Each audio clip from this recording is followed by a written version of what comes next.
dumar hadday gacantaada ka baxaan aadan soo ceshan karin baa jira. dumarkaasi maxaa ka mid ah? waxaa ka mid ah koow, gabar intaad mehersatay adoo aan u galmoonin aad furtay ma soo ceshan kartid.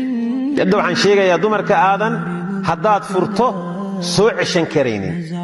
kow waxaa ka ah waad mehersatay adoo aan mara ka rogin oo u galmoonin baad sii daysay. alla waa ku furay anoo ma is arage na horta bal aynu isdhadhaminoo ku soo ceshado ma soconayso. ilaahay gacantaada waa ka bixiyey.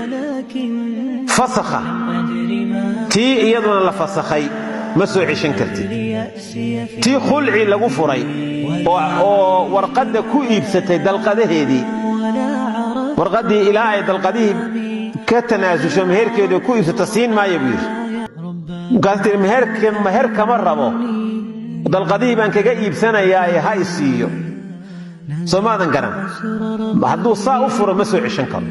meeshii waxbaa la kala iibsaday, isku soo noqod meeshii ma yaalo, waa lagu kala tegey. waxaa la mid ah saddexdii dalqadood hadday kaa dhammaadaan maxaad soo ceshataa? gacantu waa madhan tahaybe, saddexdii horey kaaga tageen, soo ceshi male iyaduna weya.